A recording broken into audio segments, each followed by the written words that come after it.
ਸਤਿ ਸ਼੍ਰੀ ਅਕਾਲ। ਪੰਜਾਬੀ ਰੇਡੀਓ ਤੇ Punjabi TV USA ਵੇਖ ਸੁਣ ਰਹੇ ਸਾਰੇ ਸਰੋਤਿਆਂ ਦਾ ਬਹੁਤ-ਬਹੁਤ ਸਵਾਗਤ ਹੈ ਪ੍ਰੋਗਰਾਮ ਖਬਰ ਤੇ ਨਜ਼ਰ ਦੇ ਵਿੱਚ। ਖਬਰ ਤੇ ਨਜ਼ਰ ਪ੍ਰੋਗਰਾਮ ਦੇ ਵਿੱਚ ਦੇਸ਼ ਵਿਦੇਸ਼ ਦੇ ਨਾਲ ਜੁੜੀਆਂ ਹੋਈਆਂ ਅਹਿਮ ਖਬਰਾਂ ਤੇ ਪਾਈਦਾ ਚਾਨਣਾ ਤੇ ਇਹਨਾਂ ਖਬਰਾਂ ਦਾ ਵਿਸ਼ਲੇਸ਼ਣ ਕਰਨ ਦੇ ਲਈ ਸਾਡੇ ਨਾਲ ਸਾਥ ਹੁੰਦਾ ਹੈ ਸੀਨੀਅਰ ਪੱਤਰਕਾਰ ਮਿੰਟੂ ਗੁਰੂਸਰੀਆ ਜੀ ਦਾ। ਕਰਦੇ ਆ ਉਹਨਾਂ ਦਾ ਪ੍ਰੋਗਰਾਮ ਦੇ ਵਿੱਚ ਨਿੱਘਾ ਸਵਾਗਤ। ਫਿਰ ਉਹ ਖਬਰਾਂ ਦਾ ਕਰਾਂਗੇ। ਬਹੁਤ-ਬਹੁਤ ਸਵਾਗਤ ਹੈ ਜੀ। ਸ਼ੁਕਰੀਆ ਸਾਰਿਆਂ ਨੂੰ। ਸਤਿ ਸ੍ਰੀ ਅਕਾਲ ਜੀ। ਸਤਿ ਸ੍ਰੀ ਅਕਾਲ ਜੀ। ਕਰਦੇ ਚੱਲੀਏ ਸਭ ਤੋਂ ਪਹਿਲਾਂ ਅੱਜ ਦੇ ਪ੍ਰੋਗਰਾਮ ਦੇ ਸਪਾਂਸਰਸ ਦਾ ਧੰਨਵਾਦ। ਖਾਲਸਾ ਇੰਸ਼ੋਰੈਂਸ ਲੰਬੇ ਸਮੇਂ ਤੋਂ ਇੰਸ਼ੋਰੈਂਸ ਦੇ ਖੇਤਰ ਦੇ ਵਿੱਚ ਸੇਵਾਵਾਂ ਨਿਭਾ ਰਹੇ ਨੇ। ਤੁਸੀਂ ਵੀ ਸੰਪਰਕ ਕਰ ਸਕਦੇ ਹੋ। ਨੰਬਰ ਹੈ 408 272 2500। ਟਿਰਕਿਆਣਾ ਇਮੀਗ੍ਰੇਸ਼ਨ ਲਾ ਫਰਮ। ਜੇ ਟਿਰਕਿਆਣਾ ਹੁਣਾਂ ਨਾਲ ਸੰਪਰਕ ਕਰ ਸਕਦੇ ਹੋ ਜੇਕਰ ਕਿਸੇ ਵੀ ਤਰ੍ਹਾਂ ਦੀ ਇਮੀਗ੍ਰੇਸ਼ਨ ਬਾਬਤ ਤੁਸੀਂ ਸਲਾਹ ਕਰਨਾ ਚਾਹੁੰਦੇ ਹੋ। Krishan Dhanota Yuba City. Baljinder Singh Nijjar Woodland. GN lube ਵਾਲੇ ਟਰੱਕ ਵਾਸ਼ ਕਰਦੇ ਨੇ, ਆਇਲ ਚੇਂਜ ਕਰਦੇ ਨੇ, 에ਅਰ ਬ੍ਰੇਕਸ ਦਾ ਕੰਮ ਤਸੱਲੀ ਬਖਸ਼ ਕਰਦੇ ਨੇ। ਤੁਸੀਂ ਇਹਨਾਂ ਦੇ ਕੋਲੋਂ ਨਵੇਂ ਪੁਰਾਣੇ ਟਾਇਰ ਵੀ ਖਰੀਦ ਸਕਦੇ ਹੋ। ਲੋਕੇਸ਼ਨ ਸੈਂਟਾਨੇਲਾ ਦੀ ਹੈ। ਨਿੰਮਾ ਸਹੂਤਾ ਹੁਣਾਂ ਦਾ ਨੰਬਰ ਹੈ 209 277 0113। Jaswinder Singh Nagra Roseville. Avtar Singh Sangha Yuba City. Baldev Singh Kang Yuba City. ਬਹੁਤ ਬਹੁਤ ਧੰਨਵਾਦ ਹੈ ਸਾਰੇ ਸਪਾਂਸਰਸ ਦਾ। ਰੁਕ ਕਰੀਏ ਖਬਰਾਂ ਦਾ ਤਾਂ ਸਭ ਤੋਂ ਪਹਿਲੀ ਖਬਰ ਤੇ ਚੱਲਦੇ ਹਾਂ। ਅੱਜ ਕਹਿੰਦੇ ਕੈਬਨਿਟ ਮੀਟਿੰਗ ਸੀ ਤੇ ਕੈਬਨਿਟ ਮੀਟਿੰਗ ਦੇ ਵਿੱਚ ਅਹਿਮ ਫੈਸਲਾ ਲੋਕਾਂ ਦੇ ਹਿੱਤ ਦੇ ਵਿੱਚ ਲੈ ਲਿਆ ਗਿਆ। ਇਹ ਤੁਸੀਂ ਦੱਸੋਗੇ ਕਿੰਨਾ ਕੁ ਲੋਕਾਂ ਦੇ ਹਿੱਤ 'ਚ ਹੈ ਤੇ ਕਿੰਨਾ ਕੁ ਸਰਕਾਰ ਨੂੰ ਇਹ ਫਾਇਦਾ ਪਹੁੰਚਾਊਗਾ। ਦੱਸਿਓ ਜੀ। ਕਹਿੰਦੇ ਅੱਜ ਅਹਿਮ ਫੈਸਲਾ ਲੈ ਲਿਆ ਗਿਆ ਹੈ ਕੈਬਨਿਟ ਮੀਟਿੰਗ 'ਚ। ਬਿਲਕੁਲ ਜੀ। ਦੇਖੋ ਗੱਲ ਇਹ ਆ ਕਿ ਚੁਣਾਵੀ ਵਰ੍ਹੇ ਦੇ ਵਿੱਚ ਬਹੁਤ ਕੁਝ ਹੋਣਾ ਆ ਤੇ ਖਾਸ ਤੌਰ ਤੇ ਜੇ ਵੇਖੀਏ ਆ ਜਿਹੜਾ ਬਜਟ ਇਜਲਾਸ ਆ ਰਿਹਾ ਪੰਜਾਬ ਦਾ, ਕਿਉਂਕਿ ਬਜਟ ਵੀ ਫਿਕਸ ਹੋ ਗਿਆ ਨਾ। ਮਾਰਚ ਦੇ ਮਹੀਨੇ ਦੇ ਵਿੱਚ ਬਜਟ ਇਜਲਾਸ ਆ। ਹੁਣ ਉਹ ਤੋਂ ਪਹਿਲਾਂ ਇਹ ਐਲਾਨ ਆਉਣੇ ਤੇ ਉਹ ਜਿਹੜਾ ਬਜਟ ਆਏਗਾ ਉਹਦੇ ਵਿੱਚ ਐਲਾਨ ਆਉਣੇ, ਇਹ ਸਾਰੀਆਂ ਚੀਜ਼ਾਂ ਜਿਹੜੀਆਂ ਨੇ ਉਹ ਲੋਕ ਬੜੀ ਬੇਸਬਰੀ ਨਾਲ ਦੇਖ ਰਹੇ ਸਨ ਕਿ ਕੀ ਕੁਝ ਹੋਏਗਾ। ਅੱਛਾ, ਕਮਾਲ ਇਹ ਹੁੰਦੀ ਆ ਕਈ ਵਾਰੀ ਅਸਚਰਜ ਇਸ ਗੱਲ ਦਾ ਵੀ ਹੁੰਦਾ ਹੈ ਕਿ ਸਰਕਾਰ ਜਿਹੜੀ ਹੈ ਉਹ ਮਤਲਬ ਕਿ ਆਲ ਇਨ ਵਨ ਹੀ ਆ ਕੰਮ। ਤੁਸੀਂ ਵੇਖੋ ਕਿ ਬਜਟ ਦਾ ਐਲਾਨ ਜਿਹੜਾ ਗੁਜਰਾਤ ਦੇ ਵਿੱਚੋਂ ਕਰਦੇ ਨੇ ਚੀਫ ਮਿਨਿਸਟਰ ਜਾ ਕੇ ਕਿ ਜੀ ਇਹਦੇ ਵਿੱਚ ਕੋਈ ਨਵਾਂ ਟੈਕਸ ਨਹੀਂ ਲੱਗੇਗਾ, ਆ ਨਹੀਂ ਹੋਏਗਾ, ਫਲਾਂ ਨਹੀਂ ਹੋਏਗਾ। ਮਤਲਬ ਕਿ ਗੁਜਰਾਤ ਦੇ ਵਿੱਚੋਂ ਐਲਾਨ ਕੀਤਾ ਜਾਂਦਾ। ਬਹਰਹਾਲ ਅੱਜ ਫਿਰ ਇਹਨਾਂ ਨੇ ਇੱਕ ਅਹਿਮ ਐਲਾਨ ਕੀਤਾ। ਕੀ ਐਲਾਨ ਕੀਤਾ ਹੈ? ਅੱਛਾ, ਜਿਹੜੀ ਕੈਬਨਿਟ ਮੀਟਿੰਗ ਹੋਈ ਉਸ ਤੋਂ ਬਾਅਦ ਮਾਨ ਸਾਹਿਬ ਨੇ ਬਰੀਫਿੰਗ ਵੀ ਕੀਤਾ ਹੈ। ਮੀਡੀਆ ਦੇ ਉਹ ਮੁਖਾਤਬ ਵੀ ਹੋਏਗਾ ਤੇ ਇਹਦੇ ਵਿੱਚ ਮੇਰੀ ਰਸੋਈ ਸਕੀਮ ਇਹਨਾਂ ਨੇ ਲਾਂਚ ਕਰ ਦਿੱਤੀ ਆ, ਜਿਹਦੇ ਵਿੱਚ ਇਹਨਾਂ ਨੇ ਸੂਬਾ ਭਰ ਦਾ ਜਿਹੜਾ ਕੋਈ ਲਾ ਲਓ 40 ਕੁ ਲੱਖ ਪਰਿਵਾਰਾਂ ਦਾ ਅੰਕੜਾ ਦਿੱਤਾ ਹੈ ਕਿ ਇਹਦੇ ਤਹਿਤ ਇੱਕ ਫੂਡ ਕਿੱਟ ਤਿਆਰ ਕਰਾਂਗੇ। ਜੋ ਕਾਰਡ ਹੁੰਦੇ ਨੇ ਨੀਲੇ ਕਾਰਡ ਜਿਹਨਾਂ ਨੂੰ ਆਖਿਆ ਜਾਂਦਾ ਹੈ ਕਿ ਇਹ ਸਾਲ 'ਚ 3 ਵਾਰੀ ਦਿਆ ਕਰਾਂਗੇ ਨੀਲੇ ਕਾਰਡ ਧਾਰਕਾਂ ਨੂੰ। ਇਹਦੇ 'ਚ ਕੀ ਹੋਊਗਾ ਬਈ? ਇਹਦੇ 'ਚ ਹੋਏਗੀ ਦਾਲ ਤੇ ਇਹ ਤੋਂ ਇਲਾਵਾ ਭਾਈ 2 ਕਿਲੋ ਖੰਡ, ਫਿਰ ਇਹ ਤੋਂ ਇਲਾਵਾ 1 ਕਿਲੋ ਆਇਓਡੀਨ ਨਮਕ, 200 ਗ੍ਰਾਮ ਹਲਦੀ ਪਾਊਡਰ, 1 ਲੀਟਰ ਸਰੋਂ ਦਾ ਤੇਲ ਕੱਚੀ ਘਾਣੀ, ਤੁਹਾਨੂੰ ਪਤਾ ਹੀ ਆ। ਅੱਛਾ, ਇਹਨਾਂ ਨੇ ਮਤਲਬ ਕਿ ਬਜਟ ਸੈਸ਼ਨ 6 ਨੂੰ ਹੋਣਾ, ਉਹ ਵੀ ਕਨਫਰਮ ਕਰ ਦਿੱਤਾ, ਜੋ 16 ਮਾਰਚ ਤੱਕ ਚੱਲੇਗਾ। ਤੇ ਐਕਸਾਈਜ਼ ਪਾਲਿਸੀ ਨੂੰ ਵੀ ਮਨਜ਼ੂਰੀ ਮਿਲ ਗਈ ਆ। ਨਵੀਂ ਐਕਸਾਈਜ਼ ਪਾਲਿਸੀ ਲਾਗੂ ਹੋ ਜਾਏਗੀ। ਉਹਦੇ ਵਿੱਚ ਕੀ ਆ ਕਿ ਇਹਨਾਂ ਨੇ ਥੋੜਾ ਜਿਹਾ ਐਤਕੀ ਟੀਚਾ ਜਿਹੜਾ ਹੈ ਉਹ ਵਧਾ ਦੇਣਾ। ਮਤਲਬ ਕਿ ਇਹ ਟੀਚਾ ਜਿਹੜਾ ਪਿੱਛੇ ਸੀ 11,020 ਕਰੋੜ ਦਾ ਸੀ, ਸ਼ਾਇਦ ਉਸਨੂੰ 12,800 ਕਰੋੜ ਦਾ ਰੱਖ ਦਿੱਤਾ ਤੇ ਇਹਦੇ ਨਾਲ ਥੋੜੀ ਜਿਹੀ ਦਾਰੂ ਇਹ ਮਹਿੰਗੀ ਕਰ ਦੇਣਗੇ।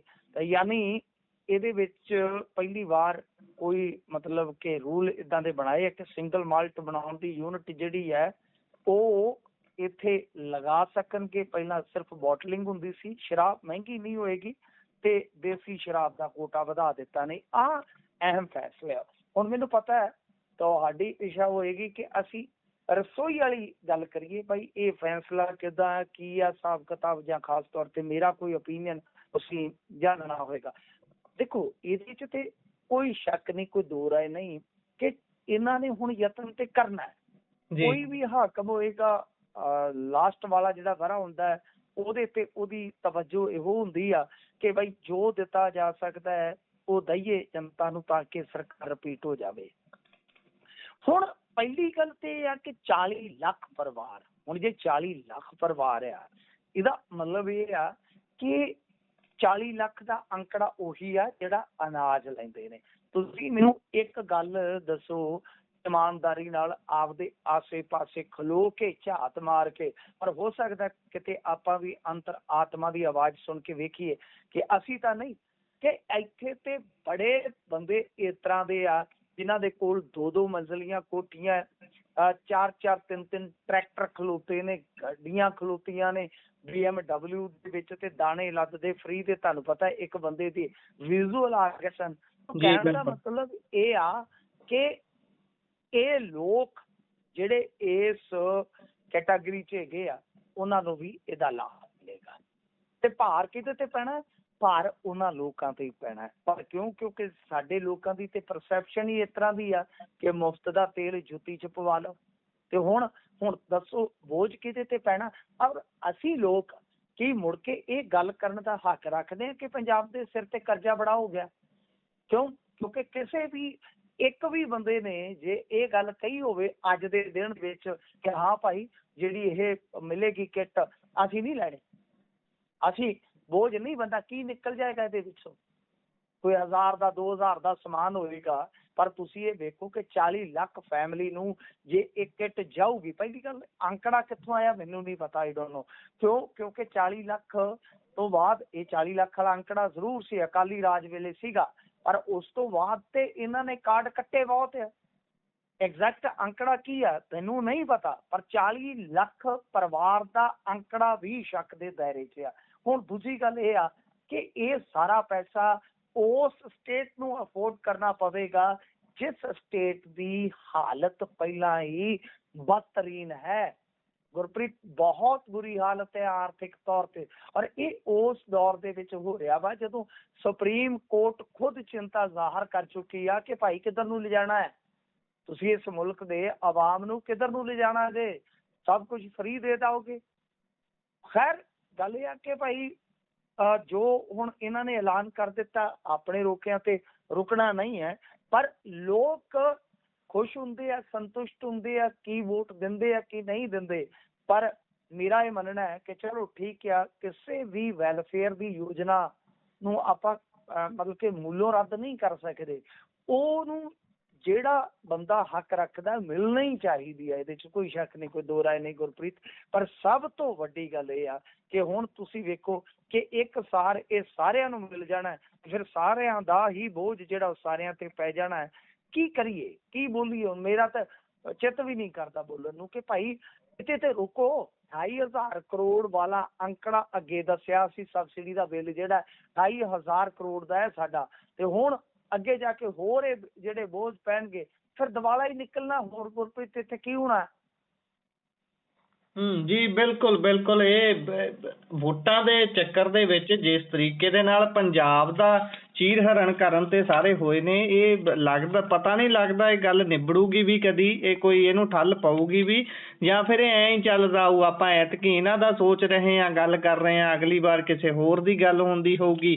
ਹਰ ਵਾਰ 4 ਸਾਲ ਲੰਘਣੇ ਨੇ ਤੇ 5ਵੇਂ ਸਾਲ ਆਉਂਦਿਆਂ ਇਹਨਾਂ ਨੇ ਸਾਰਿਆਂ ਨੇ ਚੱਕ ਕੇ ਪਹੁੰਚੇ ਤੇ ਦਿਵਾਲੇ ਹੋ ਜਾਣਾ ਵੀ ਭਾਈ ਹੁਣ ਤਾਂ 27 ਦੀ ਤਿਆਰੀ ਕਰੋ। ਖੈਰ ਇਹ ਜਿਹੜਾ 5 ਸਾਲ ਵਾਲਾ ਗੇੜ ਹੈ ਇਹ ਵੀ ਬਹੁਤ ਮਾੜਾ ਹੈ, ਵੀ ਹਰੇਕ ਬੰਦਾ ਸੋਚਦਾ ਵੀ ਭਾਈ ਆਹ 5 ਸਾਲ ਤਾਂ ਕੱਢ ਲੈ, ਅਗਲੇ 5 ਸਾਲ ਲਈ ਕਿੱਦਾਂ ਪੱਕੇ ਹੋਣਾ। ਖੈਰ ਸੁਖਬੀਰ ਬਾਦਲ ਨੇ ਭਾਜਪਾ ਨੂੰ ਝਟਕਾ ਦੇ ਦਿੱਤਾ ਜੀ, ਕਹਿੰਦੇ ਝਟਕਾ ਕਾਹਦਾ, ਇਹ ਤਾਂ ਧੋਬੀ ਪਟਕਾ ਹੀ ਹੈ ਜਿਹੜੇ ਦਾ ਭਾਜਪਾ ਦੂਸਰੇ ਰਾਜਾਂ 'ਚ ਖੇਲਦੀ ਆਈ ਹੈ, ਇੱਧਰ ਸੁਖਬੀਰ ਬਾਦਲ ਹੋਣੀ ਪਹਿਲਾਂ ਖੇਡ ਗਏ। ਹਾਂਜੀ ਦੇਖੋ, ਇਹਦੇ 'ਚ ਹੁਣ ਮੈਨੂੰ ਇਉਂ ਲੱਗਦਾ ਕਿ ਗੱਠਜੋੜ ਦੀ ਸੰਭਾਵਨਾ ਬੜੀ ਕਮਜ਼ੋਰ ਪੈ ਗਈ ਆ, ਜੋ ਲੱਗਦਾ ਉਹਦੇ ਵਿੱਚ ਸਾਡੇ ਕੋਲ 2 ਕਾਰਕ ਜਿਹੜੇ ਆ ਉਹ ਸਪਸ਼ਟ ਤੌਰ ਤੇ ਮੌਜੂਦ ਹਨ। ਜੇ ਅਸੀਂ ਉਹ ਗੱਲ ਕਰਨੀ ਹੋਵੇ ਕਿ ਆਧਾਰ ਕੀ ਆ, ਤਾਂ ਆਧਾਰ ਸਾਡੇ ਕੋਲ ਮੇਰੇ ਖਿਆਲ ਦੇ ਨਾਲ 2 ਹੈਗੇ ਨੇ ਇਸ ਵੇਲੇ। ਪਹਿਲਾ, ਅਰਵਿੰਦ ਖੰਨਾ ਦੀ ਜੁਆਇਨਿੰਗ, ਤੇ ਉਸ ਵੇਲੇ ਜੁਆਇਨਿੰਗ ਜਿਸ ਵੇਲੇ ਭਾਜਪਾ ਨੇ ਮਾਲਵਾ 'ਚ ਐਂਟਰੀ ਦਾ ਸੋਚਿਆ, ਮਤਲਬ ਸਾਫ਼ ਹੈ ਨਾ, ਸਪਸ਼ਟ ਹੈ ਕਿ ਜਦੋਂ ਇਹਨਾਂ ਨੇ ਮਾਲਵਾ ਦੇ ਵਿੱਚ ਰੈਲੀ ਰੱਖੀ ਆ ਤਾਂ ਉਸ ਰੈਲੀ ਤੋਂ ਤੁਰੰਤ ਬਾਅਦ ਇੱਕ ਅਕਾਲੀ ਦਲ ਦਾ ਬੜਾ ਵੱਡਾ ਕਹਿ ਲਓ ਕਿ ਇਹ ਮੂਵ ਸੀ ਕਿ ਅਰਵਿੰਦ ਖੰਨਾ ਭਾਜਪਾ ਵਾਲੇ ਜਿਹੜੇ ਆ ਉਹ ਇਹਨਾਂ ਨੇ ਪਾਰਟੀ 'ਚ ਲੈ ਆਂਦੇ, ਠੀਕ ਹੈ ਜੀ, ਤਾਂ 60 ਬਰਾਬਰ ਹੋ ਗਈ ਆ। ਤੇ ਦੂਜੇ ਪਾਸੇ ਜੇ ਤੁਸੀਂ ਵੇਖੋ ਤੇ ਸੁਖਬੀਰ ਸਿੰਘ ਬਾਦਲ ਨੇ ਜਿਹੜੇ ਸਾਬਕਾ ਮੰਤਰੀ ਆ ਗੁਲਜ਼ਾਰ ਰਣੀਕੇ, ਉਹਨਾਂ ਨੂੰ ਡਿਪਟੀ ਚੀਫ ਮਿਨਿਸਟਰ ਬਣਾਉਣ ਦਾ ਐਲਾਨ ਕਰ ਦਿੱਤਾ। ਤਰਨਤਾਰਨ ਵਿਧਾਨ ਸਭਾ ਉਪ ਇਲੈਕਸ਼ਨ ਦੇ ਵਿੱਚ ਭਾਈ ਬਈ ਨੰਬਰ 2 ਆਏ ਤੇ ਕੁਝ ਮਤਲਬ ਕਿ ਬਲਾਕ ਸੰਮਤੀ ਤੇ ਜ਼ਿਲ੍ਹਾ ਪ੍ਰੀਸ਼ਦ ਦੇ ਰਿਜ਼ਲਟ ਆਏ। ਉਹਦੇ 'ਚ ਤੁਸੀਂ ਇਹ ਵੇਖੋ ਕਿ ਬਈ ਇਹ ਹੁਣ ਇੰਨਾ ਜ਼ਿਆਦਾ ਕੌਨਫੀਡੈਂਟ ਹੋ ਗਏ ਨੇ ਕਿ ਆਪਣਾ ਡਿਪਟੀ, ਅੱਛਾ ਸੀਐਮ ਤੇ ਫਿਰ ਆਪਣੇ ਆਪ ਹੀ ਐਲਾਨਿਆ ਗਿਆ, ਸੀਐਮ ਫੇਸ ਤੇ ਆਪਣੇ ਆਪ ਹੀ ਐਲਾਨਿਆ ਗਿਆ ਨਾ, ਤੇ ਸੀਐਮ ਕੌਣ ਹੋਏਗਾ? ਔਰ ਸੀਐਮ ਜਿਹੜਾ ਹੈ ਉਹਦੇ ਫਿਰ ਕੋਈ ਲੱਭਣ ਦੀ ਲੋੜ ਹੀ ਨਹੀਂ, ਪ੍ਰਧਾਨ ਸਾਹਿਬ ਆਪ ਹੀ ਮੌਜੂਦ ਹੈ। ਹੁਣ ਕੀ ਕਹਿਣਾ ਆਪਦੇ ਮੂੰਹ, ਤੁਹਾਨੂੰ ਪਤਾ ਆਪਣੀ ਤਾਰੀਫ ਉਹ ਕਿੱਦਾਂ ਕਰਨ। ਤੇ ਦੂਜੇ ਪਾਸੇ ਡਿਪਟੀ ਵੀ ਕਹਿ ਦਿੱਤਾ। ਤਾਂ ਇਸ ਕਰਕੇ ਇਹ ਤੇ ਫਿਰ ਅਸਾਰ ਘੱਟ ਮੱਧਮ ਆ ਗੱਠਜੋੜ ਦੇ। ਕਿਉਂ? ਕਿਉਂਕਿ ਭਾਜਪਾ ਜੇ ਆਪਾਂ ਵੇਖੀਏ, ਹਾਲਾਂਕਿ ਚਲੋ ਇੱਕ ਫਾਰਮੂਲਾ ਹੋਰ ਵੀ ਆ ਜਾਂਦਾ ਹੁੰਦਾ, ਤੁਹਾਨੂੰ ਪਤਾ ਹੀ ਆ ਕਿ ਭਾਜਪਾ ਮਤਲਬ ਕਿ 2 ਡਿਪਟੀ ਸੀਐਮ ਜਿਹੜੇ ਆ ਉਹ ਬਣਾ ਦਿੰਦੀ ਹੁੰਦੀ ਆ, ਉਹ ਆਪਾਂ ਵੇਖਦੇ ਹੁੰਦੇ ਆ। ਪਰ ਗੱਲ ਇਹ ਆ ਕਿ ਐਸਾ ਮੈਨੂੰ ਨਹੀਂ ਲੱਗਦਾ ਕਿ ਫਿਲਹਾਲ ਗੱਠਜੋੜ ਦਾ ਕੋਈ ਅਸਾਰ ਨਜ਼ਰ ਆਉਂਦਾ ਹੈ, ਮੈਨੂੰ ਨਹੀਂ, ਕਮ ਸੇ ਕਮ ਹਾਲ ਦੀ ਫਿਲਹਾਲ ਜੇ ਆਪਾਂ ਗੱਲ ਕਰੀਏ ਕਿ ਇਹਨਾਂ ਨੇ ਜਿਸ ਤਰ੍ਹਾਂ ਚਿਹਰਾ ਐਲਾਨਿਆ ਆਪਣੇ ਆਪ ਨੂੰ, ਤੇ ਇਹਨਾਂ ਨੇ ਪ੍ਰੋਜੈਕਟ ਕਰ ਹੀ ਦਿੱਤਾ ਹੈ, ਠੀਕ ਹੈ ਜੀ, ਸੀਐਮ ਦਾ ਚਿਹਰਾ ਤੇ ਇੱਕ ਡਿਪਟੀ ਸੀਐਮ ਵੀ ਐਲਾਨ ਦਿੱਤਾ ਹੈ। ਇਹਦਾ ਮਤਲਬ ਹੈ ਕਿ ਫਿਰ ਭਾਜਪਾ ਵਾਸਤੇ ਤੇ ਇਹਨਾਂ ਨੂੰ ਜਾਂ ਤਾਂ ਉਹਨਾਂ ਦਾ ਇੱਕ ਡਿਪਟੀ ਲਾਉਣਾ ਪਵੇਗਾ, 2 ਡਿਪਟੀ ਸੀਐਮ ਲੱਗਣਗੇ, ਤੇ ਜਾਂ ਫਿਰ ਇਹ ਲੱਗਦਾ ਕਿ ਭਾਜਪਾ ਨੂੰ ਸੀਐਮ ਦੀ ਕੁਰਸੀ ਦੇਣੀ ਹੋਵੇ। ਐਸਾ ਹੋ ਨਹੀਂ ਸਕਦਾ, ਨਹੀਂ ਇਹ ਹੋ ਨਹੀਂ ਸਕਦਾ ਕਿ ਤੇਰੀ ਯਾਦ ਨਾ ਆਏ। ਤਾਂ ਕੁੱਲ ਮਿਲਾ ਕੇ ਕਹਿ ਸਕਦੇ ਹਾਂ ਕਿ ਹੁਣ ਵੈਸੇ ਤੇ ਇੰਟਰਸਟਿੰਗ ਕਹਾਣੀ ਹੈ, ਇਸ ਮਾਰਚ ਮਹੀਨੇ ਦੇ ਵਿੱਚ ਮੈਨੂੰ ਲੱਗਦਾ ਕਿ ਸਾਫ਼ ਹੋ ਜਾਏਗੀ ਕਿ ਕੀ ਗੱਠਜੋੜ ਹੁੰਦਾ ਜਾਂ ਨਹੀਂ ਹੁੰਦਾ। ਤੇ ਜੇ ਇਸ ਮਾਰਚ ਦੇ ਵਿੱਚ ਬਈ ਕੱਟੀ ਕੱਟਾ ਨਾ ਨਿਕਲਿਆ, ਨਾ ਫੈਸਲਾ ਹੋਇਆ, ਤਾਂ ਫਿਰ ਸਮਝੋ ਕਿ ਗੱਠਜੋੜ ਜਿਹੜਾ ਹੈ ਨਾ ਉਹ ਵਿੱਚ ਵਿਚਾਲੇ ਜਾਂ ਫਿਰ ਗਾਂਹ ਵੇਖੀ ਜਾਊਗੀ। ਤਾਂ ਫਿਲਹਾਲ ਸੁਖਬੀਰ ਸਿੰਘ ਬਾਦਲ ਦੇ ਇਹਨਾਂ ਪੈਂਤੜਿਆਂ ਦਾ ਚਰਚਾ ਜ਼ਰੂਰ ਆ, ਪਰ ਅਸਲ ਕਹਾਣੀ ਤੇ ਇੱਥੇ ਖਲੋਤੀ ਆ ਕਿ ਭਾਜਪਾ ਵੇਖ ਰਹੀ ਆ ਡੀਲ ਦਾ ਕੀ ਮਾਮਲਾ ਬਣਦਾ। ਕਿਉਂਕਿ ਆਪਾਂ ਵੇਖਿਆ ਵਾ ਨਾ ਕਿ ਸੁਪਰੀਮ ਕੋਰਟ ਨੇ ਜਿਹੜਾ ਉੱਥੇ ਫੈਸਲਾ ਦਿੱਤਾ ਹੈ ਯੂਐਸ ਦੇ ਵਿੱਚ, ਉਹ ਬੜਾ ਇੰਟਰਸਟਿੰਗ ਕਰ ਗਿਆ ਕਹਾਣੀ ਨੂੰ, ਸਾਰੇ ਸਿਨੈਰੀਓ ਨੂੰ ਬਦਲ ਗਿਆ। ਇੰਡੀਆ ਦੇ ਜਿਹੜੇ ਵਫਦ ਨੇ ਡੀਲ ਦੇ ਡਨ ਕਰਨ ਵਾਸਤੇ ਉੱਥੇ ਜਾਣਾ ਸੀ, ਬਹਿਣਾ ਸੀਗਾ, ਉਹ ਵੀ ਯਾਤਰਾ ਫਿਲਹਾਲ ਤੇ ਟਲ ਗਈ ਆ। ਇਹਦਾ ਮਤਲਬ ਇਹੋ ਆ ਕਿ ਜੇ ਡੀਲ ਦੇ ਵਿੱਚ ਕੋਈ ਬਦਲਾਅ ਆ ਜਾਂਦਾ ਹੈ ਤਾਂ ਭਾਜਪਾ ਦੀ ਫੇਰ ਹੀ ਰਣਨੀਤੀ ਹੋਏਗੀ ਅੱਗੇ ਵਧਣ ਦੀ ਕਿ ਹੁਣ ਕੀ ਕੀਤਾ ਜਾ ਸਕਦਾ। ਕਿਉਂਕਿ ਜੇ ਕਿਸਾਨ ਆਗੂ ਜਾਂ ਕਿਸਾਨ ਜਿਹੜੇ ਆ ਉਹ ਸੰਘਰਸ਼ ਦੇ ਪਿੜ ਦੇ ਵਿੱਚ ਉਤਰਦੇ ਆ ਤੇ ਭਾਜਪਾ ਦੇ ਨਾਲ ਅਕਾਲੀ ਗੱਠਜੋੜ ਕਰਕੇ ਖਤਾ ਹੀ ਖਾਣਗੇ, ਐਸਾ ਉਹਨਾਂ ਨੂੰ ਵੀ ਪਤਾ ਹੈ। ਸੋ ਫਿਰ ਸਿਨੈਰੀਓ ਕੁਝ ਹੋਰ ਹੋਏਗਾ, ਪਰ ਜੇ ਉਹ ਡੀਲ ਦਾ ਮਾਮਲਾ ਕੁਝ ਵੱਖਰਾ ਹੋ ਜਾਂਦਾ ਹੈ ਤਾਂ ਫਿਰ ਉਹ ਸਿਨੈਰੀਓ ਬਦਲ ਸਕਦਾ ਹੈ ਜੀ, ਮੇਰਾ ਇਹ ਮੰਨਣਾ। ਜੀ ਅੱਗੇ ਵਧੀਏ ਤਾਂ ਉਧਰ ਖਹਿਰਾ ਦੀ ਉਸਾਰੀ ਢਾਉਣ ਦਾ ਮਾਮਲਾ ਅੱਜ ਜਿਹੜਾ ਆਇਆ ਹੈ, ਖਾਸੀ ਦਿਲਚਸਪ ਤਸਵੀਰ ਸੀ। ਉੱਥੇ ਕਿਸ ਤਰੀਕੇ ਦੇ ਨਾਲ ਹੱਲਾ ਗੁੱਲਾ ਹੋਇਆ, ਪਾਇਓ ਤੇਰਾ ਚਾਨਣਾ, ਮਾਜਰਾ ਕੀ ਸੀ ਸਾਰਾ? ਕੰਮ ਕਰ ਤੇਰਾ ਦੱਸ ਕੀ ਚੋਬਰਾ, ਹੱਲਾ ਗੁੱਲਾ ਰੱਖੀ ਦਾ ਕਰਾ ਕੇ ਨਖਰੋ। ਤੇ ਇਹ ਹੱਲਾ ਗੁੱਲਾ ਤੇ ਫਿਰ ਸਿਆਸਤ ਦੇ ਵਿੱਚ ਤੁਹਾਨੂੰ ਪਤਾ ਹੀ ਹੈ। ਅੱਛਾ, ਸੁਖਪਾਲ ਖਹਿਰੇ ਨਾਲ ਜੁੜਿਆ ਮਸਲਾ ਹੋਏਗਾ ਤੇ ਫਿਰ ਸੁਖਪਾਲ ਖਹਿਰਾ ਤਾਂ ਬਈ ਹੱਲਾ ਗੁੱਲਾ ਤੇ ਕਰਾ ਹੀ ਦੇਣਗੇ। ਸੁਖਪਾਲ ਖਹਿਰਾ ਨੇ ਜਿਸ ਤਰ੍ਹਾਂ ਅੱਜ ਵੇਖੋ ਕੰਧ ਤੇ ਚੜ੍ਹ ਕੇ ਜਿਸ ਤਰ੍ਹਾਂ ਵਿਰੋਧ ਜਤਾ ਕੇ ਇਸ ਸਾਰੇ ਮਾਮਲੇ ਨੂੰ ਆਪਣੇ ਹੱਕ 'ਚ ਭੁਗਤਾ ਲਿਆ, ਉਹ ਤੋਂ ਲੱਗਦਾ ਹੈ ਕਿ ਸੁਖਪਾਲ ਸਿੰਘ ਖਹਿਰਾ ਇਕੱਲੇ ਬੜਬੋਲੇ ਹੀ ਨਹੀਂ, ਯਾਨੀ ਮਤਲਬ ਕਿ ਉਹਨਾਂ ਨੂੰ ਬੜਬੋਲਾ ਨੇਤਾ ਕਿਹਾ ਜਾਂਦਾ ਹੈ, ਉਹ ਇਕੱਲੇ ਬੜਬੋਲੇ ਹੀ ਨਹੀਂ, ਸਿਆਸੀ ਤੌਰ ਤੇ ਬਹੁਤ ਰੌਸ਼ਨ ਦਿਮਾਗ, ਤੇਜ਼ ਤਰਾਰ ਵੀ ਆ। ਕਿਉਂ? ਕਿਉਂਕਿ ਬੰਨੀ ਤੇ ਖਬਰ ਸੀਗੀ ਨਾ ਵੀ ਸੁਖਪਾਲ ਖਹਿਰੇ ਨੇ ਨਜਾਇਜ਼ ਕਬਜ਼ਾ ਕੀਤਾ, ਪ੍ਰਸ਼ਾਸਨ ਨੇ ਛਡਾਉਣਾ ਵਾ। ਅੱਛਾ, ਇਹਦੇ ਵਿੱਚ ਕੀ ਆ ਕਿ ਰਾਣੇ ਦਾ ਮੁੰਡਾ ਜਿਹੜਾ ਵਕੀਲ ਆ ਇਹਨਾਂ ਦਾ, ਜਿਹੜਾ ਸਿਆਸੀ ਵਿਰੋਧੀ ਆ ਉੱਥੇ, ਉਹਨੇ ਤੇ ਕੱਲ ਹੀ ਇੰਟਰਵਿਊ ਦੇਣੇ ਸ਼ੁਰੂ ਕਰਤੇ ਸੀ, ਕੱਲ ਹੀ ਪਤਾ ਲੱਗ ਗਿਆ ਸਾਡੇ ਵਰਗਿਆਂ ਨੂੰ ਕਿ ਕੰਮ ਹੋਊਗਾ। ਹੁਣ ਰੌਲਾ ਇਹੀ ਸੀ ਕਿ ਪ੍ਰਸ਼ਾਸਨ ਨੇ ਖਬਰ ਬਣਾਉਣੀ ਸੀ ਤੇ ਸੁਖਪਾਲ ਖਹਿਰਾ ਨੇ ਉਸ ਖਬਰ ਨੂੰ ਇੰਨਾ ਵੱਡਿਆ ਕਰ ਦਿੱਤਾ ਕਿ ਤੁਸੀਂ ਇਹ ਵੇਖੋ ਕਿ ਜਦੋਂ ਤੱਕ ਆ ਮੇਰੀ ਰਸੋਈ ਵਾਲਾ ਐਲਾਨ ਨਹੀਂ ਹੋਇਆ ਦੁਪਹਿਰ ਤੱਕ, ਉਦੋਂ ਤੱਕ ਪੰਜਾਬ ਦੇ ਵਿੱਚ ਇੱਕੋ ਇੱਕ ਖਬਰ ਟ੍ਰੈਂਡ ਕੀਤੀ, ਉਹ ਆਹ ਵਾਲੀ ਸੀ, ਠੀਕ ਹੈ ਨਾ ਜੀ, ਦੋਸਤੋ ਇਹ ਹੈ ਸੁਖਪਾਲ ਸਿੰਘ ਖਹਿਰਾ ਦਾ ਤੇਜ਼ ਤਰਾਰ ਸਿਆਸੀ ਸੂਝ-ਬੂਝ ਦਾ ਮੁਜ਼ਾਹਰਾ। ਹੁਣ ਇਹ ਮਾਮਲਾ ਕੀ ਸੀ ਕਿ ਇਹਨਾਂ ਦੇ ਅਨੁਸਾਰ, ਪ੍ਰਸ਼ਾਸਨ ਦੇ ਅਨੁਸਾਰ, ਕਿ ਭਾਈ ਇਹਨਾਂ ਨੇ ਇਨਕਰੋਚਮੈਂਟ ਜਿਹਨੂੰ ਆਪਾਂ ਕਹਿ ਦਿੰਦੇ ਆ ਕਿ ਕਬਜ਼ਾ ਕੀਤਾ ਹੋਇਆ ਸਰਕਾਰੀ ਆ ਜਿਹੜੇ ਹੁੰਦੇ ਆ, ਤੁਹਾਨੂੰ ਪਤਾ ਹੀ ਆ ਵੀ ਪਿੰਡਾਂ ਦੇ ਵਿੱਚ ਲਾਲ ਡੋਰੇ ਦੇ ਅੰਦਰ ਬਾਹਰ ਉਹ ਸਿਸਟਮ ਜਿਹੜਾ ਹੁੰਦਾ ਹੈ। ਤਾਂ ਉਸ ਤੋਂ ਬਾਅਦ ਸੁਖਪਾਲ ਖਹਿਰੇ ਨੇ ਅਗਾਊਂ ਹੀ ਇੱਕ ਅਪੀਲ ਕਰ ਦਿੱਤੀ ਕਿ ਭਾਈ ਇਹ ਮੇਰਾ ਘਰ ਢਾਉਣਾ ਚਾਹੁੰਦੇ ਨੇ ਕਿ ਤੁਸੀਂ ਇੱਥੇ ਪਹੁੰਚੋ। ਅੱਜ ਭਾਰੀ ਗਿਣਤੀ 'ਚ ਉੱਥੇ ਸਮਰਥਕ ਪਹੁੰਚ ਵੀ ਗਏ, ਪੁਲਿਸ ਵੀ ਬਹੁਤ ਸੀ। ਤਾਂ ਦੂਜੇ ਪਾਸੇ ਅੱਜ ਸੁਖਪਾਲ ਖਹਿਰਾ ਨੇ ਡਾਕੂਮੈਂਟ ਲਿਆਂਦੇ। ਇਸ ਤੋਂ ਇਲਾਵਾ ਜਿਹੜੀ ਗੱਲ ਕਹੀ ਉਹ ਇਹ ਸੀ ਕਿ ਭਾਈ ਪ੍ਰੋਪਰ ਜਿਹੜਾ ਪ੍ਰੋਸੀਜਰ ਫੋਲੋ ਕਰਨਾ ਚਾਹੀਦਾ ਹੈ, ਮਤਲਬ ਕਿ ਕਿਸੇ ਵੀ ਉਸਾਰੀ ਨੂੰ ਡੇਗਣਾ ਹੈ, ਢਾਉਣਾ ਹੈ, ਕਿਸੇ ਦਾ ਵੀ ਕੋਈ ਇਹਦਾ ਕਬਜ਼ਾ ਛਡਾਉਣਾ ਹੈ, ਤਾਂ ਜਿਹੜਾ ਇੱਕ ਪ੍ਰੋਸੀਜਰ ਹੁੰਦਾ ਹੈ, ਨੋਟਿਸ ਦਿੱਤਾ ਜਾਂਦਾ ਹੈ, ਕੋਈ ਰਿਪਲਾਈ ਹਾਸਲ ਕੀਤਾ ਜਾਂਦਾ ਹੈ, ਵੈਸਾ ਨਹੀਂ ਕੀਤਾ ਗਿਆ। ਤਾਂ ਗੱਲ ਇਹ ਆ, ਇਹਨਾਂ ਦਾ ਕਹਿਣਾ ਕਿ 50 ਸਾਲ ਤੋਂ ਪ੍ਰਾਪਰਟੀ ਮੇਰੇ ਪਰਿਵਾਰ ਦੇ ਕੋਲ ਆ ਤੇ ਉਹਦੇ 'ਚ ਅਗਾਂਹ ਇੱਕ ਗੇਟ ਦਾ ਰੌਲਾ ਪਾ ਲਿਆ ਪ੍ਰਸ਼ਾਸਨ ਨੇ ਕਿ ਇਸ ਗਲੀ ਨੂੰ ਗੇਟ ਤੋਂ ਲੱਗਾ ਹੈ। ਤਾਂ ਸੁਖਪਾਲ ਖਹਿਰਾ ਨੇ ਕਿਹਾ ਕਿ ਇੱਥੇ ਅਵਾਰਾ ਕੁੱਤਿਆਂ ਤੋਂ ਲੈ ਕੇ ਚੋਰ ਚੱਕੇ, ਕਿਉਂਕਿ 3-4 ਪਰਿਵਾਰ ਆ, ਤਾਂ ਇਹ ਜਿਹੜੇ 3-4 ਪਰਿਵਾਰ ਆ ਉਹ ਆਪਦੀ ਹਿਫਾਜ਼ਤ ਵਾਸਤੇ ਲਾ ਕੇ ਬੈਠੇ ਨੇ। ਤੇ ਜੇ ਗੇਟ ਦੀ ਗੱਲ ਆ, ਗੇਟ ਹਟਾਉਣ ਆਓਗੇ ਤਾਂ ਕੋਈ ਚੱਕਰ ਨਹੀਂ ਆ, ਅਸੀਂ ਆਪ ਹੀ ਹਟਾ ਦਿਆਂਗੇ। ਗੇਟ ਹਟਾ ਵੀ ਦਿੱਤਾ ਸੀ, ਉਹ ਕਹਿੰਦੇ ਇਸ ਦੇ ਬਾਵਜੂਦ ਤੁਸੀਂ ਇਹ ਸਾਰਾ ਕੁਝ ਕਰ ਰਹੇ ਹੋ। ਤਾਂ ਗੱਲ ਇਹ ਆ ਕਿ ਬਈ ਗਲੀ ਲਈ ਅਸੀਂ ਜਗ੍ਹਾ ਛੱਡੀ ਹੋਈ ਹੈ ਤਾਂ ਧੱਕਾ ਹੀ ਆ। ਦੂਜੇ ਪਾਸੇ ਜੇ ਤੁਸੀਂ ਵੇਖੋਗੇ ਤਾਂ ਇਹ ਸ਼ਾਮ ਨੂੰ ਇਹਨਾਂ ਨੇ ਖੁਲਾਸਾ ਕੀਤਾ ਕਿ ਮੇਰੇ ਪਰ FIR ਵੀ ਦਰਜ ਜਿਹੜੀ ਹੈ ਉਹ ਕਰ ਦਿੱਤੀ ਗਈ ਹੈ। ਤਾਂ ਕੁੱਲ ਮਿਲਾ ਕੇ ਇਹ ਸਾਰਾ ਐਪੀਸੋਡ ਇਸ ਤਰ੍ਹਾਂ ਗੁਰਪ੍ਰੀਤ ਵਾਪਰਦਾ ਹੈ।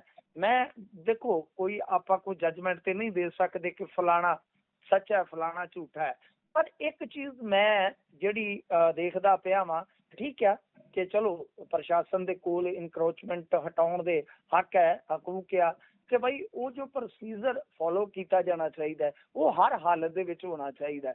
ਸੈਕਿੰਡ ਥਿੰਗ ਜਿਹੜੀ ਆ, ਦੂਜੀ ਚੀਜ਼ ਆ ਕਿ ਸੁਖਪਾਲ ਖਹਿਰਾ ਤੇ ਇਹ ਕਾਰਵਾਈ ਸੱਚਮੁੱਚ ਮੈਂ ਪੂਰੇ ਇਮਾਨ ਨਾਲ ਗੱਲ ਕਹਾਂਗਾ ਕਿ ਮੈਨੂੰ ਜਾਪਦਾ ਸੀ ਕਿ ਹੋਏਗੀ, ਕਿਉਂਕਿ ਸੁਖਪਾਲ ਖਹਿਰਾ ਆਪ ਵੀ ਕਹਿ ਚੁੱਕੇ ਆ ਤੇ ਸੁਖਪਾਲ ਖਹਿਰਾ ਦੇ 3-4 ਬਿਆਨ ਸਰਕਾਰ ਨੂੰ ਬਹੁਤ ਰੜਕ ਰਹੇ ਸਨ। ਨੰਬਰ 1 ਕਿ ਭਗਵੰਤ ਮਾਨ ਜੀ ਦੀ ਬੇਟੀ ਹੁਣ ਸਰਕਾਰੀ ਸਕੂਲ ਦੀ ਬਜਾਏ ਨਿੱਜੀ ਸਕੂਲ ਔਰ ਖਾਸ ਤੌਰ ਤੇ ਇੱਕ ਅੰਗਰੇਜ਼ੀ ਸਕੂਲ 'ਚ ਕਿਉਂ ਪਾਈ ਗਈ, ਕਿਉਂਕਿ ਤੁਸੀਂ ਤੇ ਅੰਗਰੇਜ਼ੀ ਸਕੂਲਾਂ 'ਚ ਪੜ੍ਹਨ ਵਾਲੇ ਨੇਤਾਵਾਂ ਦਾ ਮਜ਼ਾਕ ਉਡਾਉਂਦੇ ਹੁੰਦੇ ਹੋ। ਦੂਜਾ ਕਿ ਜਿਨ੍ਹਾਂ ਨੇ ਗੁਰਸੇਵਕ ਨੂੰ ਕਤਲ ਕੀਤਾ ਸੀ, ਪੰਜਾਬੀ ਨੌਜਵਾਨ ਨੂੰ, ਤਾਂ ਸੁਖਪਾਲ ਖਹਿਰਾ ਨੇ ਕਿਹਾ ਸੀਗਾ ਕਿ ਪੰਜਾਬੀਆਂ ਦਾ ਐਨਕਾਊਂਟਰ ਤੇ ਝੱਟੀ ਹੋ ਜਾਂਦਾ ਹੈ, ਹੁਣ ਕਰੋ ਇਹਨਾਂ ਦਾ। ਫਿਰ ਜੋਤੀ ਯਾਦਵ ਜਿਹੜੀ ਕਿ ਬੀਬੀ ਬੈਂਸ ਸਾਹਿਬ ਦੇ ਘਰੋਂ ਆ, ਸਿੱਖਿਆ ਮੰਤਰੀ ਜਿਹੜੇ ਹਰਜੋਤ ਸਿੰਘ ਬੈਂਸ ਆ, ਉਹਨਾਂ ਦੇ ਘਰੋਂ ਆ ਜਿਹੜੀ ਬੀਬੀ ਜੋਤੀ, ਜੋ ਬਠਿੰਡੇ ਦੇ ਵਿੱਚ ਆ, ਕਿ ਉਹ ਇੱਕ ਵੀਡੀਓ ਵਾਇਰਲ ਹੁੰਦਾ ਕਿ ਲਿਆਓ ਆ ਪੀਲੇ ਜੇ ਪਰਨੇ ਵਾਲਾ, ਤਾਂ ਉਸ ਸੰਦਰਭ ਦੇ ਵਿੱਚ ਵੀ ਉਹਨਾਂ ਨੇ ਬਿਆਨ ਦਿੱਤਾ। ਮਤਲਬ ਕਿ ਇਹ 3-4 ਜਿਹੜੇ ਉਹਨਾਂ ਦੇ ਬਿਆਨ ਸੀ ਪਿਛਲੇ ਦਿਨਾਂ ਦੇ, ਇਹ ਸਰਕਾਰ ਨੂੰ ਬਹੁਤ ਹੀ ਚੁੱਭ ਰਹੇ ਸਨ। ਤੇ ਖਾਸ ਤੌਰ ਤੇ ਮਾਨ ਸਾਹਿਬ ਦੀ ਬੇਟੀ ਵਾਲਾ ਜਿਹੜਾ ਮਾਮਲਾ ਸੀਗਾ ਨਾ, ਉਹ ਏਦਾਂ ਸੀ, ਜਿਹੜੇ ਬੰਦੇ ਮਾਨ ਸਾਹਿਬ ਦੀ ਰਾਜਨੀਤੀ ਤੇ ਮਾਨ ਸਾਹਿਬ ਨੂੰ ਨਿੱਜੀ ਤੌਰ ਤੇ ਜਾਣਦੇ ਨੇ, ਉਹਨਾਂ ਨੂੰ ਪਤਾ ਹੈ ਕਿ ਇਹ ਦੂਜਿਆਂ ਨੂੰ ਜਿੰਨਾ ਮਰਜ਼ੀ ਕਾਨੂੰਨ ਵੱਢ ਲੈਣ, ਪਰ ਜਦੋਂ ਇਹਨਾਂ ਨੂੰ ਮਾੜੀ ਜੀ ਕੋਈ ਚੂੰਡੀ ਵੀ ਵੱਢਦਾ ਹੈ ਤੇ ਫਿਰ ਇਹ ਤੜ ਫੁੱਟਦੇ ਆ। ਸੋ ਇਸ ਕਰਕੇ ਠੀਕ ਆ, ਮੈਂ ਕੁਝ ਨਹੀਂ ਕਹਿੰਦਾ ਕਿ ਕੀ ਉਹ ਜਗ੍ਹਾ ਇਹਨਾਂ ਦੀ ਆ ਜਾਂ ਜਗ੍ਹਾ ਸਰਕਾਰੀ ਆ, ਉਹ ਤੇ ਚਲੋ ਹੁਣ ਕਾਗਜ਼ ਬੋਲਣ ਤੇ ਫੈਸਲਾ ਹੋਏਗਾ, ਪਰ ਇਸ ਸਾਰੇ ਵਰਤਾਰੇ ਦੇ ਵਿੱਚੋਂ ਜਿਹੜੀ ਚੀਜ਼ ਦੀ ਬੋ ਆਉਂਦੀ ਆ ਉਹ ਹੈ ਪਰਸਨਲ ਖੁੰਦਕ। ਜੀ ਬਿਲਕੁਲ ਬਿਲਕੁਲ। ਸੋ ਇਸ ਤੋਂ ਅੱਗੇ ਜੇਕਰ ਆਪਾਂ ਵਧੀਏ ਤਾਂ ਉਧਰ 2 ਪੁਲਿਸ ਵਾਲਿਆਂ ਦਾ ਕਤਲ ਹੋਇਆ ਹੈ ਜੀ। ਹਾਂਜੀ ਦੇਖੋ, 2 ਪੁਲਿਸ ਵਾਲਿਆਂ ਦਾ ਜਿਹੜਾ ਕਤਲ ਹੋਇਆ ਉਹਦੇ ਵਿੱਚ ਵੀ ਤੁਸੀਂ ਦੇਖੋ ਅੱਜ ਭਗਵੰਤ ਮਾਨ ਹੋਰਾਂ ਨੇ ਕਿਸ ਇਮੈਚੋਰਿਟੀ ਦਾ ਵਿਖਾਵਾ ਕੀਤਾ ਹੈ, ਮੁਜ਼ਾਹਰਾ ਕੀਤਾ, ਉਸ ਨੂੰ ਜਰਾ ਦੇਖੋ ਗੌਰ ਦੇ ਨਾਲ ਕਿ ਇੱਕ ਪਾਸੇ ਤੇ ਇਹਨਾਂ ਨੇ ਕਿਹਾ ਕਿ ਜੀ 2 ਕਰੋੜ ਰੁਪਈਆ, ਮਤਲਬ ਕਿ ਕਰੋੜ ਰੁਪਈਆ ਇਹਨਾਂ ਨੂੰ ਅਸੀਂ ਦੇ ਰਹੇ ਹਾਂ, ਮਤਲਬ ਕਿ ਇਹਨਾਂ ਨੂੰ ਡਿਊਟੀ ਤੇ ਸ਼ਹੀਦ ਮੰਨਿਆ ਗਿਆ। ਮੁੜ ਕੇ ਇਹਨਾਂ ਨੇ ਜਦੋਂ ਪੱਤਰਕਾਰਾਂ ਦੇ ਨਾਲ ਵਾਰਤਾ ਕੀਤੀ ਤੇ ਉਸ ਵੇਲੇ ਇਹ ਕਹਿੰਦੇ ਕਿ ਦੇਖੋ ਜੀ ਇਹ ਜਾਂਚ ਕੀਤੀ ਜਾ ਰਹੀ ਆ ਕਿ ਕਿਤੇ ਆਪੋ ਵਿੱਚ ਦੀ ਫਾਈਲ ਕਰਕੇ ਤੇ ਨਹੀਂ ਮਰ ਗਏ। ਇਹ ਕਮਾਲ ਦੀ ਗੱਲ ਹੈ ਨਾ ਕਿ ਇੱਕ ਜਿਹੜਾ ਸੂਬੇ ਦਾ ਮੁੱਖ ਮੰਤਰੀ ਜੋ ਹੋਮ ਮਿਨਿਸਟਰੀ ਵੀ ਨਾਲ ਸੰਭਾਲ ਰਿਹਾ ਵਾ, ਕਿ ਭਾਈ ਇਹ ਏਦਾਂ ਦੀਆਂ ਗੱਲਾਂ ਮੈਂ ਸਮਝਦਾ ਕਿ ਬਹੁਤ ਇਮੈਚੋਰ ਬਿਆਨ ਹੈ, ਇਹ ਸਟੇਟਮੈਂਟ ਹੈ ਕਿ ਇੱਕ ਪਾਸੇ ਤੁਸੀਂ ਕਰੋੜ ਕਰੋੜ ਰੁਪਏ ਦਾ ਐਲਾਨ ਕਰ ਚੁੱਕੇ ਹੋ ਤੇ ਦੂਜੇ ਪਾਸੇ ਤੁਸੀਂ ਹਾਂ ਗੱਲਾਂ ਪੈ ਕਰਦੇ ਜੇ। ਅੱਛਾ, ਇਸ ਤੋਂ ਵੀ ਅੱਗੇ ਜਾਈਏ, ਪਹਿਲਾਂ ਮੀਡੀਆ ਦਾ ਇੱਕ ਵੱਡਾ ਹਿੱਸਾ ਜਿਹੜਾ ਬਿਲਕੁਲ ਖੱਚ ਹੋ ਚੁੱਕਾ ਹੈ, ਅੱਛਾ ਉਸਨੇ ਕੀ ਕਹਾਣੀ ਚਲਾਈ ਕਿ ਬਾਈ ਜੀ ਇਹਨਾਂ ਨੇ ਇੱਕ ਦੂਜੇ ਨੂੰ ਗੋਲੀ ਮਾਰ ਦਿੱਤੀ ਹੈ, ਫਾਇਰ ਮਾਰ ਦਿੱਤੇ ਆ। ਮੈਂ ਅੱਗੇ ਵੀ ਕਿਹਾ, ਦੁਪਹਿਰੇ ਵੀ ਮੈਂ ਕਿਤੇ ਬੋਲ ਰਿਹਾ ਸਾਂ, ਉਹ ਮੈਂ ਕਿਹਾ ਭਾਈ ਪੁਲਿਸ ਵਾਲਿਆਂ ਕੋਲ ਜਿਹੜੇ ਵੈਪਨ ਹੁੰਦੇ ਨੇ ਨਾ, ਉਹਨਾਂ ਦੀ ਸਿੰਗਲ ਗੋਲੀ ਦੀ ਕਾਊਂਟਿੰਗ ਹੁੰਦੀ ਆ, ਰਿਕਾਰਡ ਹੁੰਦਾ ਹੈ, ਤੁਸੀਂ ਉੱਥੇ ਚੈੱਕ ਕਰਕੇ ਫੈਸਲਾ ਕਰ ਲਓ। ਔਰ ਬਾਅਦ ਦੇ ਵਿੱਚ ਕੀ ਹੋਇਆ ਜੀ ਕਿ ਇੱਕ ਵੀਡੀਓ ਆ ਗਿਆ, ਵੀਡੀਓ ਦੇ ਵਿੱਚ ਮਾਰਨ ਵਾਲਿਆਂ ਨੇ, ਵੇਖੋ ਤੁਸੀਂ, ਏਡੀ ਬੇਕਰਕੀ ਤੇ ਐਡਾ ਮਤਲਬ ਕਿ ਇਹ ਕੰਮ ਤਗੜਾ ਜਿਹੜਾ ਉਹ ਕੀਤਾ ਹੈ ਕਿ ਵੀਡੀਓ ਸ਼ੂਟ ਕੀਤਾ ਗਿਆ ਹੈ। ਜਦੋਂ ਥਾਣੇਦਾਰ ਨੂੰ ਮਾਰਿਆ ਹੈ, ਉਹ ਸੁੱਤਾ ਪਿਆ ਕੁਰਸੀ ਤੇ, ਉਹਨੂੰ ਗੌਰ ਦੇ ਨਾਲ ਵੇਖੋ, ਮਾੜੀ ਜੀ ਅੱਖ ਖੁੱਲਦੀ ਆ ਵਿਚਾਰੇ ਦੀ ਬਸ, ਤਾਂ ਯਾਨੀ ਤੁਰਿਆ ਜਾਂਦਾ ਕੋਈ ਬੰਦਾ ਜਾ ਕੇ ਪਿਸਟਲ ਲਾਉਂਦਾ ਪੁਰਪੜੀ ਦੇ ਨਾਲ, ਫਾਇਰ ਕਰਦਾ ਤੇ ਨਾਲ ਸ਼ੂਟ ਹੋ ਰਿਹਾ, ਵੀਡੀਓ ਸ਼ੂਟ ਹੋ ਰਿਹਾ। ਇਹ ਬਹੁਤ ਵੱਡੀ ਗੱਲ ਆ, ਬਹੁਤ ਵੱਡੀ ਗੱਲ ਹੈ ਕਿ ਹਮੇਸ਼ਾ ਵਾਸਤੇ ਉਹਦੀਆਂ ਅੱਖਾਂ ਬੰਦ ਹੋ ਜਾਂਦੀਆਂ, ਪਰ ਇੱਕ ਵਾਰੀ ਅੱਖ ਖੁੱਲਦੀ, ਇਹਦਾ ਮਤਲਬ ਸਾਫ਼ ਹੈ, ਸਪਸ਼ਟ ਆ ਕਿ ਕਿਸੇ ਨੇ ਗੋਲੀ ਮਾਰੀ ਆ। ਔਰ ਇਹਦੇ 'ਚ ਇੱਕ ਅੱਤਵਾਦੀ ਜਥੇਬੰਦੀ ਜਿਹੜੀ ਆ ਉਹ ਜ਼ਿੰਮੇਵਾਰੀ ਵੀ ਲੈ ਰਹੀ ਆ। ਫਿਰ ਇਹਦੇ ਵਿੱਚ ਜੇ ਤੁਸੀਂ ਵੇਖੋਗੇ ਤਾਂ ਇੱਕ ਹੋਰ ਜਿਹੜਾ ਹੋਮਗਾਰਡ ਦਾ ਜਵਾਨ ਆ ਉਹ ਵੀ ਮਾਰਿਆ ਗਿਆ। ਤਾਂ ਗੱਲ ਇਹ ਆ ਕਿ ਇਹਨਾਂ ਨੇ ਪਹਿਲਾਂ ਤੇ ਹੋਰ ਕਹਾਣੀ ਨੂੰ ਐਂਗਲ ਦਿੱਤਾ, ਮੋੜ ਦਿੱਤਾ, ਪਰ ਬਾਅਦ ਦੇ ਵਿੱਚ ਗੱਲ ਤੇ ਇਹੋ ਨਿਕਲੀ ਕਿ ਇਹ ਬਹੁਤ ਸੰਜੀਦਾ ਮੁੱਦਾ ਬਣ ਗਿਆ ਜੀ, ਕਿਉਂਕਿ ਇਹ ਜਿਹੜੀ ਆਦੀਆਂ ਪੋਸਟ ਆ ਗੁਰਦਾਸਪੁਰ ਜ਼ਿਲ੍ਹੇ ਦੇ ਵਿੱਚ ਕੌਮਾਂਤਰੀ ਬਾਰਡਰ ਤੋਂ ਥੋੜਾ ਜਿਹਾ ਹੀ ਹਟਵੀਂ ਆ। ਇਸ ਤੋਂ ਇਲਾਵਾ ਜੇ ਤੁਸੀਂ ਵੇਖੋਗੇ ਤਾਂ BSF ਦਾ ਇਹ ਅਧਿਕਾਰਤ ਜਿਹੜਾ ਖੇਤਰ ਬਣਦਾ, ਉਹ ਬੰਦੇ ਜੇ ਬਾਰਡਰ ਪਾਰ ਤੋਂ ਆਏ ਆ, ਉਹ ਆਏ ਆ ਮਾਰ ਕੇ, ਪੁਲਿਸ ਵਾਲੇ ਵੀਡੀਓ ਸ਼ੂਟ ਕਰਕੇ ਜੇ ਫੇਰ ਵਾਪਸ ਚਲ ਗਏ ਨੇ ਤੇ ਇਹ ਤੇ ਕੌਮਾਂਤਰੀ ਪੱਧਰ ਦਾ ਮਾਮਲਾ ਬਣ ਜਾਏਗਾ ਜੀ। ਇੰਟੈਲੀਜੈਂਸ ਫੇਲੀਅਰ ਤੋਂ ਲੈ ਕੇ ਨਰਿੰਦਰ ਮੋਦੀ ਸਰਕਾਰ ਤੇ ਸਵਾਲ ਉੱਠਣਗੇ, ਔਰ ਸਾਡੀ ਸਰਕਾਰ ਤੇ ਹੈ ਹੀ ਆ। ਔਰ ਦੂਜੀ ਗੱਲ ਕਿ ਦੋਨੇ ਹੀ ਜਵਾਨ ਜਿਹੜੇ ਸੀਗੇ ਉਹ ਡਿਊਟੀ ਤੇ ਸੁੱਤੇ ਪਏ ਸਨ। ਇਹ ਬਹੁਤ ਵੱਡੀ ਗੱਲ ਆ, ਇਹ ਬਹੁਤ ਵੱਡੀ ਗੱਲ ਆ। ਹਾਲਾਂਕਿ ਇੱਕ ਮਤਲਬ ਕਿ ਜੋ ਅੱਤਵਾਦੀ ਸੰਗਠਨ ਹੈ ਉਸਨੇ ਜ਼ਿੰਮੇਵਾਰੀ ਲਈ ਆ ਤੇ ਉਹ ਜਿਹੜਾ ਇਹਨਾਂ ਨੇ ਲੈਟਰ ਵੀ ਜਾਰੀ ਕੀਤਾ, ਉਹ ਵੀ ਇਹਨਾਂ ਨੇ ਹਿੰਦੀ ਤੇ ਅੰਗਰੇਜ਼ੀ 'ਚ ਜਾਰੀ ਕੀਤਾ ਆ। ਤੇ ਵੇਖੋ ਹੁਣ ਇਹ ਫੇਕ ਆ ਜਾਂ ਇਹ ਬਈ ਅਸਲੀ ਆ, ਮੈਨੂੰ ਨਹੀਂ ਪਤਾ ਹੈ, ਪਰ ਇਹ ਬਹੁਤ ਹੀ ਗੰਭੀਰ ਘਟਨਾ ਹੈ। ਪਰ ਤੁਸੀਂ ਵੇਖੋ ਕਿ ਇਹਦੇ ਵਿੱਚ ਕਿਸ ਤਰ੍ਹਾਂ ਦਾ ਰਵੱਈਆ ਹੈ ਕਿ ਮੁੱਖ ਮੰਤਰੀ ਸਾਹਿਬ ਇੱਕ ਪਾਸੇ ਉਹਨਾਂ ਨੂੰ ਸ਼ਹਾਦਤ ਦਾ ਬਈ ਦੇ ਕੇ ਰੁਤਬਾ ਤੇ ਦੂਜੇ ਪਾਸੇ ਕਹਿੰਦੇ ਆ ਕਿ ਅਜੇ ਜਾਂਚ ਕਰ ਰਹੇ ਆ ਕਿ ਇਹਨਾਂ ਦਾ ਆਪਸ ਦੇ ਵਿੱਚ ਝਗੜਾ ਤੇ ਨਹੀਂ ਹੋਇਆ ਕਿਤੇ।